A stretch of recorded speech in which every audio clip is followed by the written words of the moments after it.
Welcome back to the Lap Podcast. I am one of your hosts, Tristan Rines, not alongside Khaki Kevin Walker. This week, I'm recording early. I'm going to be traveling this week. So Khaki Kevin Walker going to be hanging around the regular studio, if I'm not mistaken. But I'm going to be out this week. So we're just going to have to do this a little bit differently. I'm recording right after the Spanish Grand Prix for this week's episode. Kevin is going to be recording Wednesday and throwing it all together so you can catch it all on Thursday at your leisure.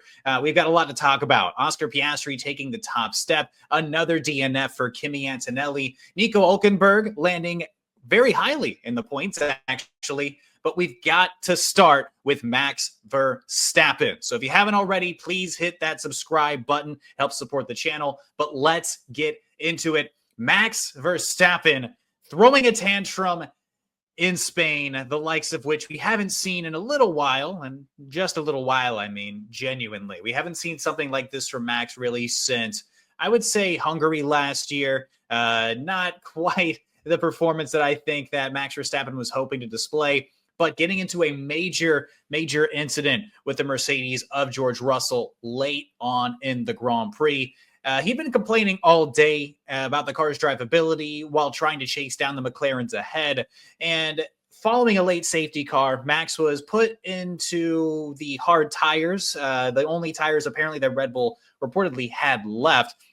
Excuse me. Max lost P3 to Charles Leclerc after losing rear grip coming out of the final corner on the safety car restart, and tried fighting off George Russell for a couple laps, drove into the runoff, and came out ahead of Russell, who had position right alongside in turns 1 through 2. And one lap later, Red Bull ordering Max to relinquish the position to George Russell to avoid any potential penalties. And from there, it just, well, that's where we got back into the incident. Max basically dove deep into, I want to say, I can't remember exactly which turn that was. I want to say that might have been turn 6 or 7. But they basically dive bombed right into the Mercedes. Could very well have DNF'd both of the cars for both drivers, but didn't do so. Luckily, both cars were able to at least finish the race, but tempers flaring. And Max, if I'm not mistaken, not even completing the post-race out lap, drove directly into the pits. In the post-race interviews, I saw a cut-up between George Russell and Max Verstappen. Max was kind of citing his grip. George was completely clueless as to what the hell Max was even trying to do there. Tempers were flaring. I think Max probably had plenty of control. I think that he, his temper got the best of him. The intrusive thoughts it just kind of got to Max Verstappen after having a really frustrating day. But overall, a very immature move from a multiple-time world drivers champion, a guy who's been there, done that, who's had to relinquish positions before, whether, excited to do so or otherwise. It's part of the sport. It's part of the game. And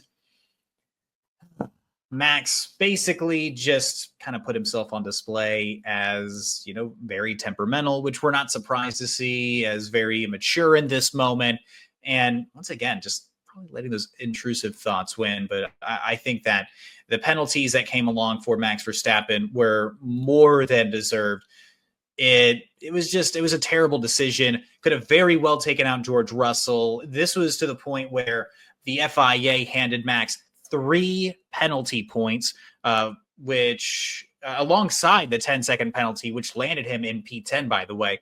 At the moment, he now sits at 11 of the 12 for the 12-month period. So that basically means that next time out in Canada, if Max Verstappen were to receive another penalty point, he would be forced to miss a race. And I get it. Tempers are flaring. It's a frustrating day. You don't feel like the car is quite underneath you, but all in all, Max was not that far away from the McLarens, even when he was being competitive on the podium. I understand that he's trying to chase this World Drivers' Championship, but losing it out to Charles and complaining about how that went down after him jumping into Charles Leclerc, by the way, who was making a very clean overtake. And then later on in that, the next lap and a half, running directly into George Russell. It's a terrible, terrible, terrible look. It looks incredibly immature once again. And Max Verstappen knows that he needs to be better than that. And I think the expectation should absolutely be higher. It should be raised. And with all of those separate incidents, it's no question why those 3 penalty points were doled out so clear cut, so directly, and so quickly. We got this report within hours after the race, by the way. So Max Verstappen, overall, in a nutshell, just got to be better. Just got to be better. But around the rest of the paddock, taking a look at the top of the order, Oscar Piastri taking the top step once again. Another strong weekend overall by the McLaren duo, the Papaya team, who are still running far and away with this constructors title. Now Oscar Piastri with another race win this season. And Piastri now holding a 10-point gap over his teammate in Lando Norris, 186 constructors championship points to Lando Norris's 176. Max now a bit further away with 137 points in third place. No doubt kind of day for Oscar, who led the entire way. But it's worth noting, though, that even before the safety car, McLaren weren't pulling so far away from the Red Bull that it was like another just straight up dominant day. They dominated the weekend overall with results, but this is after the new wing regulations have now been installed and now been put in. I think McLaren have kind of fallen a little bit back, and they may be a little bit more within grasp of some of these other teams, but they, of course, are still quite a bit of ways. But qualifying is going to still continue to be massive for McLaren in terms of the week-to-week race lead. Having that clean air to start, your race is going to be so important still. But nonetheless, Oscar Piastri taking a massive step forward in this World Drivers' Championship. After Lando Norris reestablishing and reasserting himself in Monaco, this was a really big weekend for Oscar Piastri to basically show that he is incredibly unfazed within his endeavor to get a driver's championship, that he is not going away quietly, and that he's going to continue to be a force that, is to be reckoned with for this entire season. Oh, almost forgot the little headlines here. But moving on a little bit further down the grid, the race got interesting today after Kimi Antonelli's engine blew up from underneath him once again. A third straight DNF for the rookie, his engine blowing up in Imola, and then him having a rookie mistake in Monaco to DNF, and now this third consecutive in Spain as he was approaching turn 10. If you were watching the broadcast, you got to listen to the Mercedes power unit just shut completely down. So he had nowhere else to go except right into the runoff, right into the gravel. Mercedes still finished strong, though, P4 from George Russell. I think overall they returned to the form that we're kind of expecting. Kimi was running in P7 before the DNF, was having a pretty strong day, but a very unfortunate turn of luck so far for the rookie. If I'm Kimi Antonelli, it's all about just keeping your confidence, continuing to learn every week in my eyes, at least. They qualified well at P6 in Spain. So more or less, just continue to learn. Don't let it dissuade the confidence. And so far, he's very far and away leading all the other rookie drivers.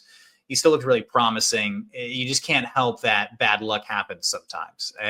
But speaking of bad luck, there was also good luck further down the grid in Nico Hülkenberg grabbing a P5 in Spain. It was P6 on track, P5 after the penalty to Max Verstappen.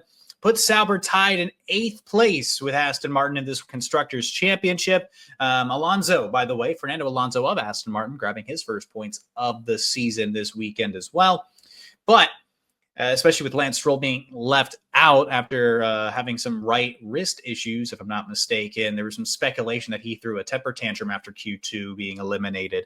We'll have to see how the reporting goes on that. But Nico Hülkenberg putting together a very, very, very strong performance on race day, going from P16 all the way up to an on-track P6, finishing P5 with all things considered. I just want to recognize that Sauber, Stake F1 team, whatever, really strong day for them. Already far and away better than what their performance was last season. So overall, very, very, very strong day for the Stake F1 team. Wanted to recognize them there. Moving on, I do want to talk about the race in its totality, my impressions, my thoughts. I want to rate it. in a nutshell, on a scale 1 to 10, decimals included, I thought it was a bit of a boring race up until about the final 10 laps. We didn't really see much fighting at the front. We saw some action in the midfield. Liam Lawson kept things interesting. The Saubers, of course, kept things interesting as well, but not a whole lot of action when it came to the podium until that final 10 laps. But the final 10 laps were worth a lot for this weekend. Overall, I think I'm going to give this race 7.1 on my 1 to 10 scale. I think it was a bit more fun than Imola. I think it was definitely way more fun than Monaco. But overall, not necessarily a race that everybody's going to write home and talk about all, for the next years to come. This is going to be a nice solid weekend overall for Formula One in 2025, but this is not really going to be a race that I see as being really a season definer. Solid day, entertaining day, but maybe not my favorite race of the season. And looking around some more, wanted to wrap a couple more things up before I get out of here. Let's check out our P10 results after the Spanish Grand Prix. Man, Kevin finally got me again. He got me again. He had 2 straight weekends, 2 really, really, really good weekends. Zooming in a little bit here so you guys can see. The Spanish Grand Prix here, going to highlight. And yeah, Kevin got me by 1. He had a good weekend. He picked Lawson on Wednesday. Pierre Gasly did not crash. And he went against his own team, picking Charles Leclerc to win the day. And I think that was pretty much sealed after qualifying. Charles leaving Q3 a little bit early. Yuki Tsunoda, not really a strong day, but Oscar Piastri helped shore me up for some more points. 17-point weekend for your boy, 18 points for Kevin. I'm sure he's going to be really excited about that.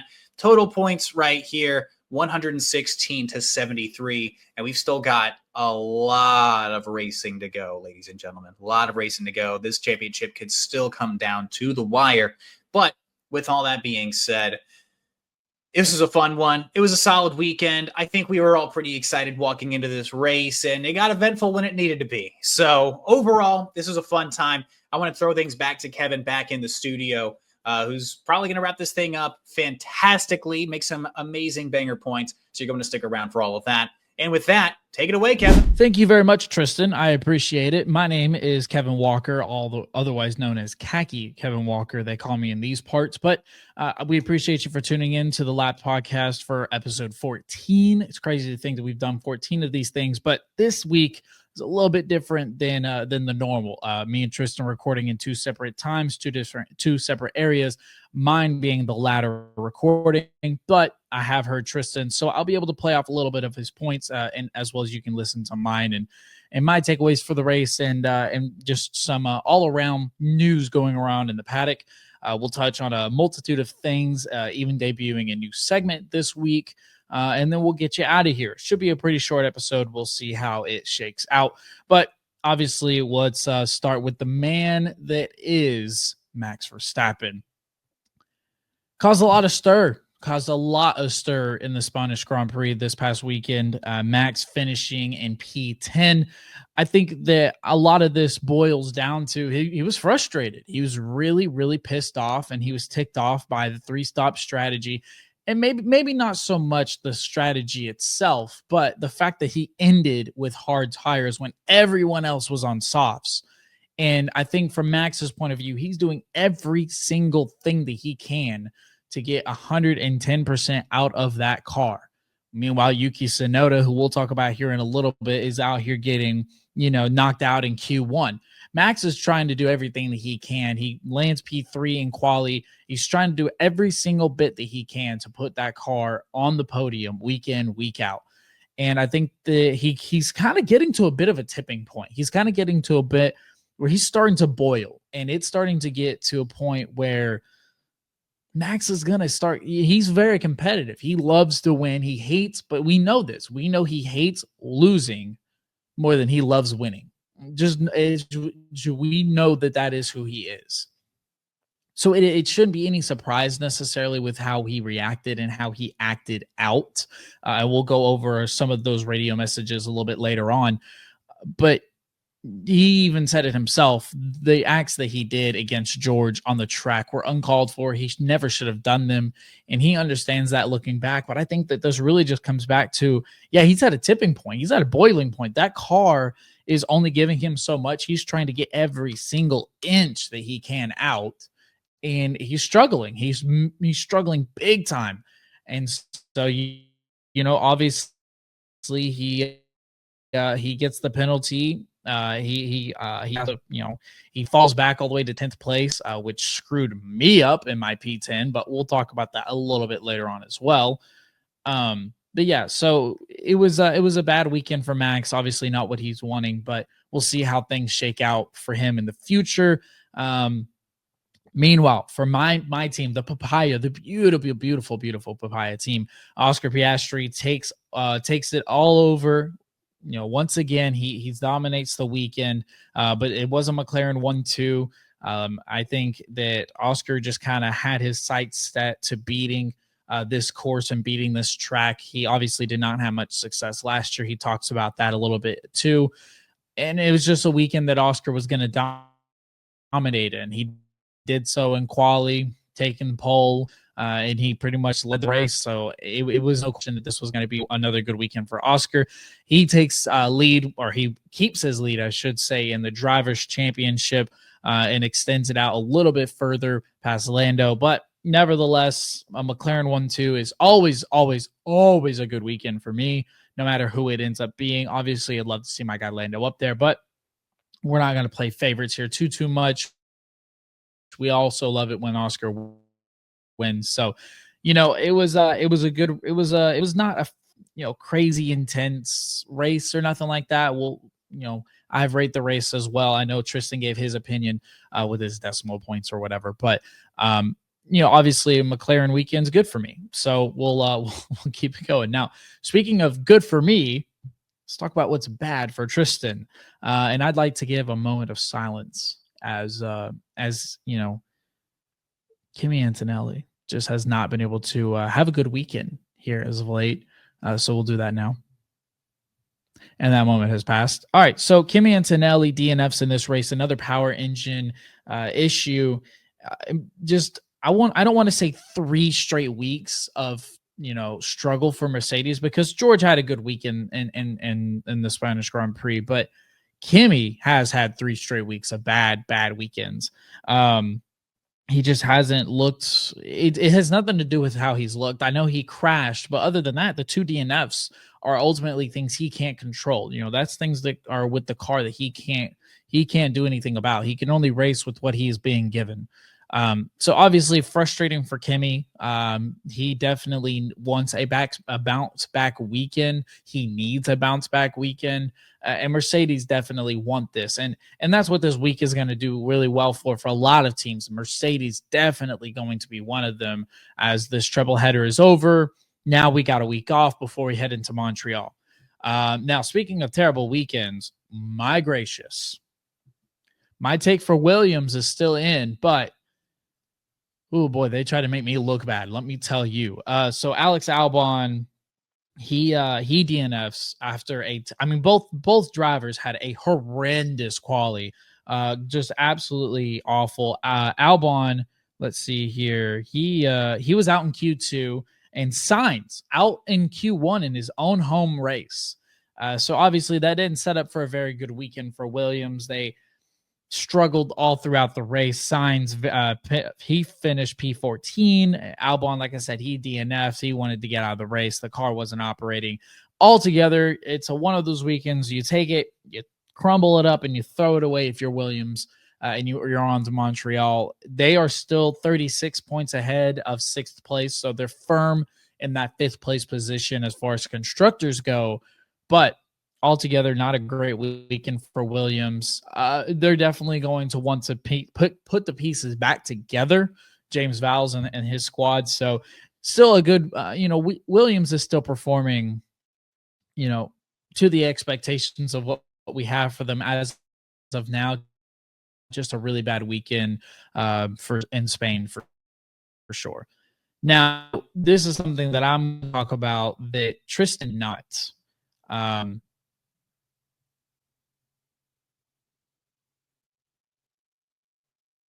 Let's see here. Okay. A little bit of issues there. This is something I'm going to talk about that Tristan has not, and I would love to chat with him whenever we get the chance to.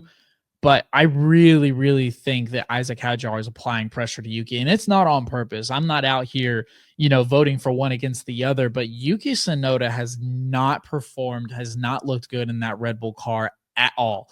And I think we're just kind of at a point where we're going to see what Max can do, and whatever Yuki does, he does. I don't anticipate he'll keep that seat. I think Isaac Hadjar is doing an incredible job in that V carb seat. He's even out qualified Lawson. Like, he's obviously way better than Lawson.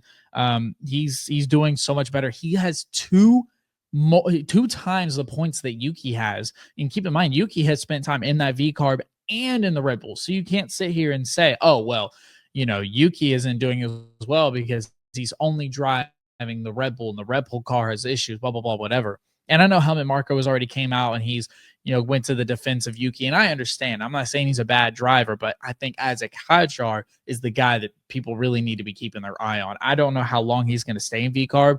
I don't think they're going to make a change this year, but I would be kind of interested to see if Isaac Hadjar is a name that starts getting thrown around quite a bit, if not coming to my my 2 cents, if you will. So let's go ahead and I want to talk about this because it was a good weekend for me.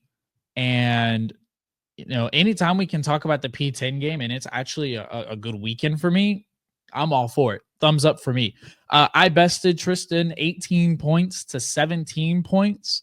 And this is why I said what I said about the P10, because Liam Lawson actually had the P10 in his lap. He was right there. He had it. And I was like, no way. Like, this is crazy. Like, I actually nailed the P10. Like, that's the most important one you can get. That's literally 25 points in itself.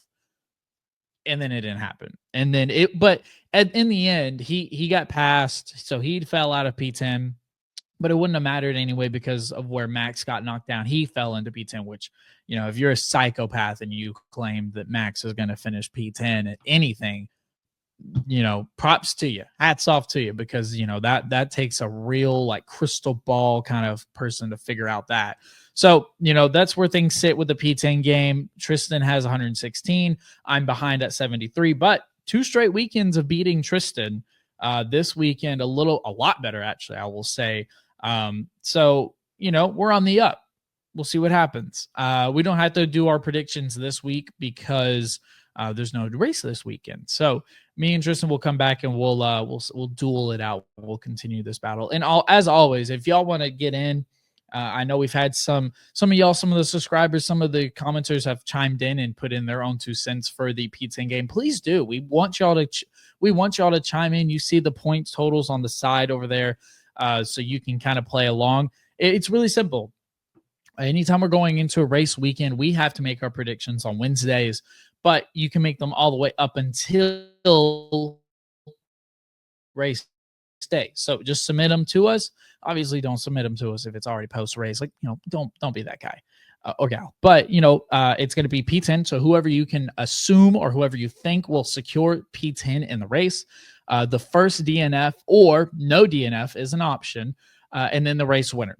Those 3 things, you predict those 3 things, and depending on where they fall on that chart is depending on how the points get separated out. So that's an update on the P10 game between me and Tristan.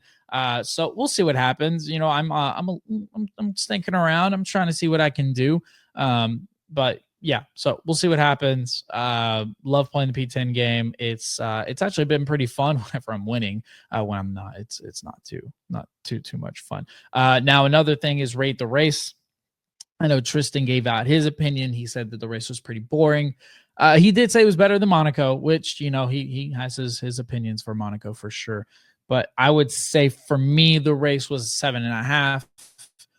I think this is out of a 10 scale. I would say this because it wasn't all too exciting or all too incredible. McLaren 1-2. I guess seeing it from the perspective of someone who's not a papaya fan, like, okay, McLaren got 1-2, whatever.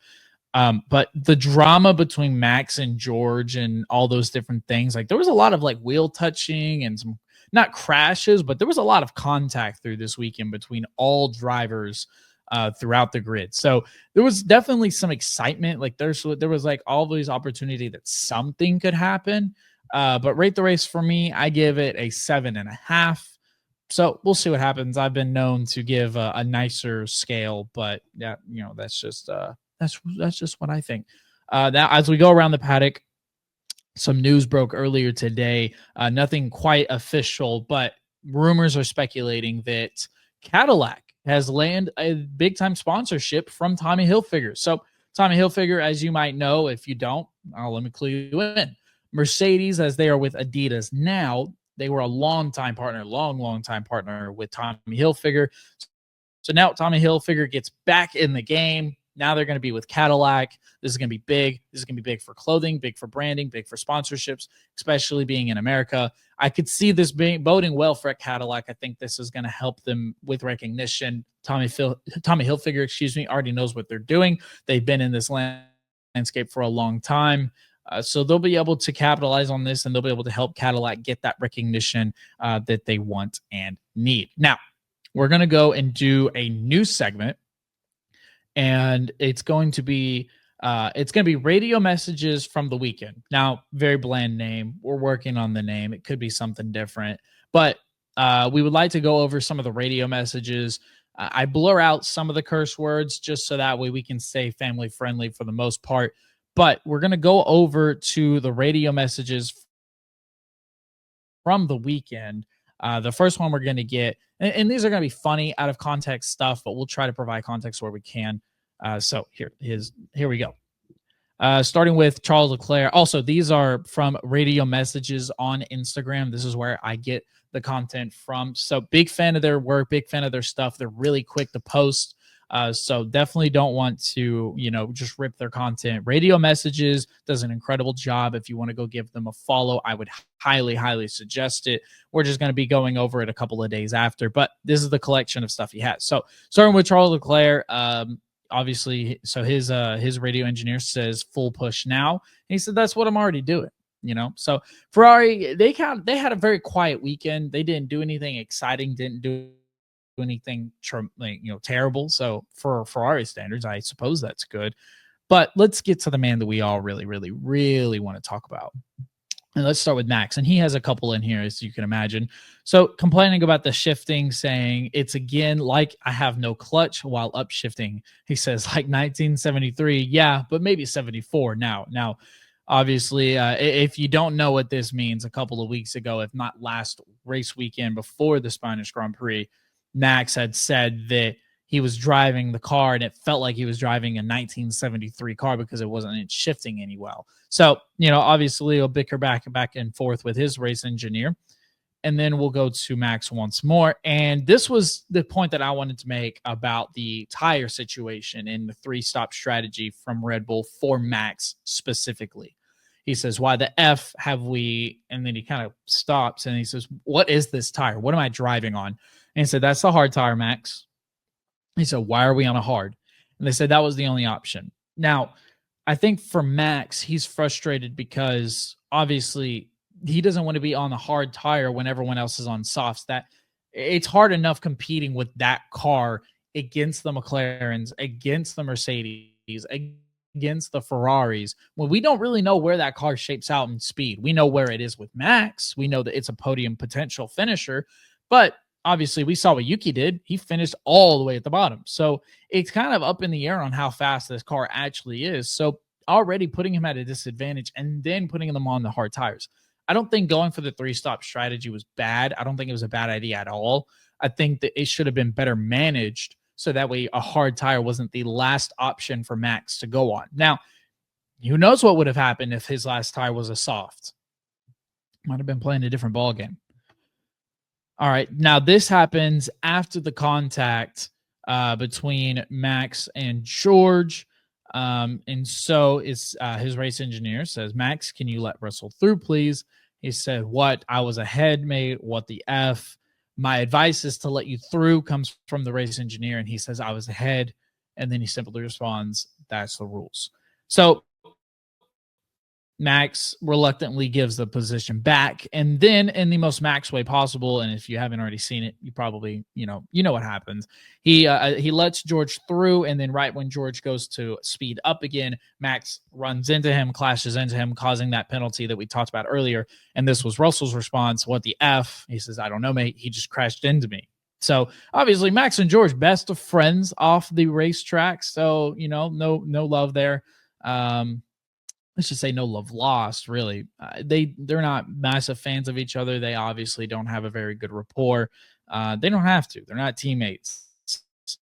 So it's just another situation where George was upset and Max, took out his aggression and his anger from the car on another driver. Like I said, he already came out, said he didn't like it, said that, he should have controlled himself better, that he did what he could do in that car in that moment, dropping down to P10. And another thing, Max is one penalty play from a race ban. Something to keep an eye on, I suppose. And then the last one we'll get to is from the Papaya team, Oscar Piastri. This was after getting the race win. His race engineer saying, "What a race, really good, really happy, biggest pole margin of the year." He said, "Yep, when you said that this weekend was going to be effing awesome, you weren't wrong. I should have listened to you more often, Thank you much, everybody." So Oscar being very gracious, being very kind, being very thankful for all the support that he has. It's going to be this way for a long, long time for McLaren fans. It's going to be Lando winning. It's going to be Oscar winning. And there isn't going to be any, hey, we're going to let one driver win because of one thing or another. No, you're going to have to go out there and you're going to have to earn the win. I would say it was a very fun weekend for Oscar after the struggles that he's had in the past here at this track. But that was a new segment of radio messages around the weekend. Let me know what you think about it. Let me know what you would do differently about it. Again, a massive thank you to the radio messages content from Instagram. That's where I pull it from. Be sure to give them a follow, give them likes, give them whatever, support everything that they do. They're really quick to post, and they love to do recaps from the weekend. So that was a segment that we're going to do. We're going to try to keep doing it and see how it goes. Let us know what you think. Again, what you would do differently, all those different things. But that's going to be all. It was, like I said, I promised you a shorter podcast, and I gave you a shorter podcast. Hopefully you liked it. Hopefully you tuned in. Hopefully you subscribed. There's a lot of y'all out there that are tuning in and liking and viewing our content, but not subscribed. So please be sure to click that subscribe button. That would be huge for me and Tristan. We love y'all so much, and we love the support that you give. We try to respond to y'all's comments all the time. We try to, even if y'all a little bit negative, we still try to bicker with y'all just a bit. We love the support. We love our fan base. We're trying to grow, and we are growing. So TLPs continue. So socials have been scrolling at the bottom the entire time. Give us all a follow. Give the channel a follow. We're posting on YouTube, on Instagram. On YouTube, on Instagram. And you can find us anywhere that you want to, especially even on TikTok now. So that's new. Be sure to follow, be sure to like, be sure to share with your friends, all the F1 fans alike. But for episode 14, I'm signing off as Kevin Walker. Episode 15, as we look ahead to Montreal in Canada, it will be me and Tristan in here once more, like the old times. But for now, go racing, everybody.